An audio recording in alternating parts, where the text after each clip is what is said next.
Welcome to my channel. So in today's video we are doing a recap of Love is Blind episode 8. So let's get into it. Joe and Madison, not another fight. So they basically have a conversation. Madison is a positive girly. Like, she loves this man. She might get a little bit emotional, she might be doing too much, but one thing we see is that she really likes Joe. And Joe's like, you a little bit too positive about this thing. Like, why are you 200%? Like, where's the doubt? Where's the negativity? Like Joe, like, why are you doing this to Madison? Why are you doing this to her? Like, she's just a positive girly and you're trying to bring her down. She just think negative about this whole marriage thing. Like, just say you don't like the girl and call it a day. And she's like, sorry, I'm 100%. Okay, I'm gonna start being negative now. Because he was literally frustrating the girl, getting under her skin bit by bit until she flared out. Like, that's exactly what he wanted and he got it.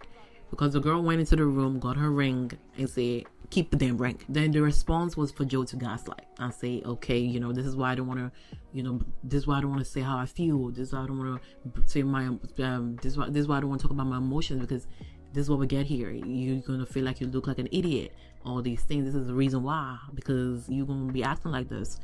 Major gaslighting, because you knew what you were going to do. The girl was happy about everything, but you just wanted to ensure that you created this reaction that you received. He was basically trying to plant seeds into this girl, like, to have doubts, so it won't just be only him.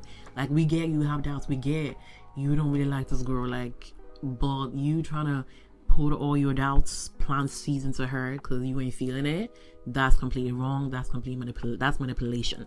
It's like, stop what you're doing. Just stop. Jordan shows Megan his apartment. I like his apartment. It's pretty cute, pretty simple. Love it. Love that for them. Then here we go again.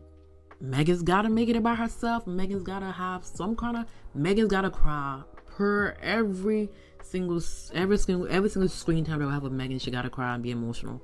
So then they go to Luca's room and she begins to cry on all these things. It's like, I get it, but it's a little too much to always bring up the dead.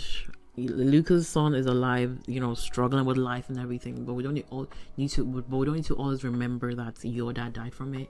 Is given there's something, like, I understand her aspect, but bringing it up all the time is not really nice to hear. She basically believes it's a sign from heaven that he's supposed to be Jordan because his son has diabetes like her father. So we have Ali and Anton there, kind of making the dinner prep, and Anton is throwing some shade. Jokingly, number one, it says Grumpy Ali coming back again. Number two, says it's given a little passive aggressive. Note that Ali basically says when she was a full-time student in her parents' house, she didn't do nothing. She was chilling. She don't do no cooking. She don't do no cleaning. And she basically tells Anton that don't expect me to be cleaning the house. Well, Anton don't know what to say. He don't know what to say. And she also said that she doesn't really want to be working a lot, and it's like, maybe if you work 2 to 3 days, that will be okay. But if she chooses not to work, she kind of told you she likes traditional values, so you gotta take care of her. You agreed to this in the past. She said it, but also, Ali, you gotta live within the means. The means you gotta live with the wages that your husband's making. And the fact that she also made some joking comments saying that when both of them are tired, they can just hire a private chef in the early stage. She also stated that, a 10K ring for their wedding, it means nothing. Like, it's not a lot. Anton is like, that's a lot for me. She also questioned him that, can you provide for me? School will be expensive. Is it within your financial means? And he says, yeah, it is. And she also commented, like, once they get married, like, will she be getting, like, she wants to continue getting her Botox as well. Like, so you gotta include our costs in our budget as well. It is well, like, Anton, the girl is high maintenance, and let her know how much you make so she knows where she stands. So they also talk about joint accounts. They're gonna have a joint account, and Ali say, yeah, I agree with the joint accounts, but I also need to have my own account. And he's like, wow, what's the point? And she's like, if I want to get my Botox, let me have my account. You don't need to see how much I spend on that damn Botox. And that's true. I believe it's good to have a joint account, but it's also good to have your own account, like, period. To buy your own things, and she's gonna be working a little bit, at least the little cash she's making, she can just put in her account, buy her own things as she should. You need to have some kind of independency, like, not a lot of money going to damn joint account, okay? Then after that whole conversation that's overwhelmed this man, seeing that this girl's a high maintenance, looking at the amount of money he has to spend, Ali was looking at him like, you looking weird, you acting weird, and he's like, I'm just tired. I just need some rest, It's been a long day for him. So then while Calibra and Edmund, they meet the mom. Mom knows she's gonna be on TV. Like, mom was looking tired, she was looking wrecked. It's like, I don't know, like, the look ain't giving. It's ain't giving. Like, we don't gotta look like our struggles. We don't gotta look like our problems, especially when you're going on TV. Like, she was looking stressed. She wasn't looking put together. And the mother opens up with a family dynamic.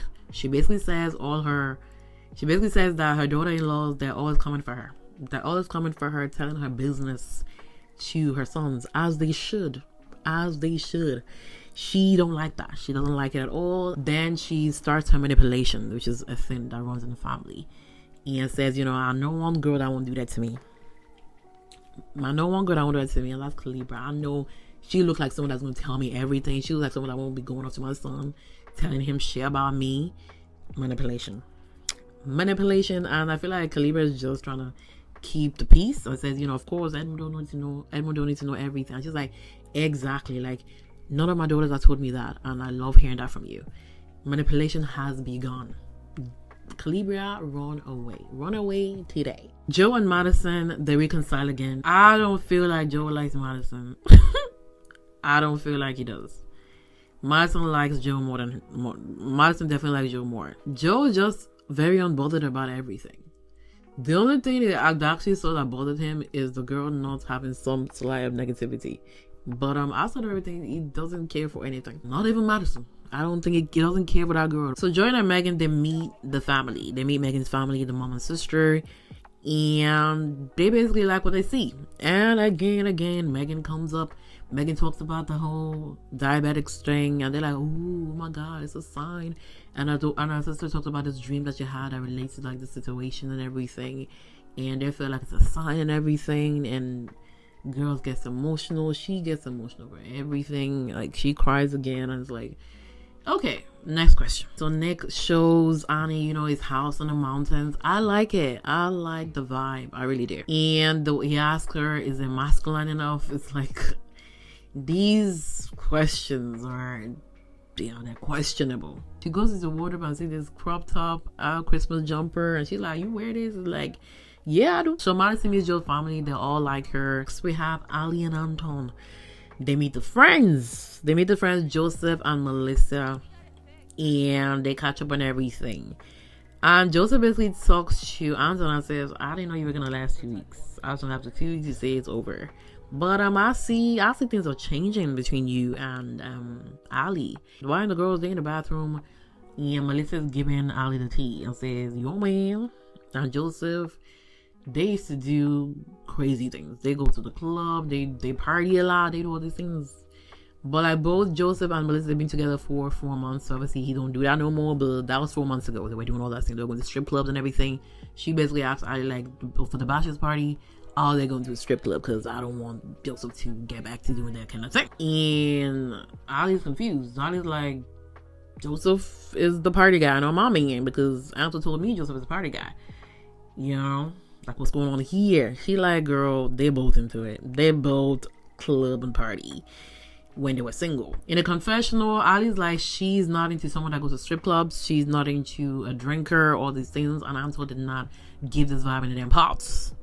I mean, Anton was in the pot talking about traditional values, all these, giving like he didn't give party guy. He didn't give party guy. Like, I mean, Ali's like, "Ali, I see you." Like, I understand Ali. Like, Anton did not give that. He did not give that in the pods. It was giving traditional man. It was giving traditional values. These were things he was saying. Then she basically tells Anton, we got a lot to talk about. That is a wrap for episode 8.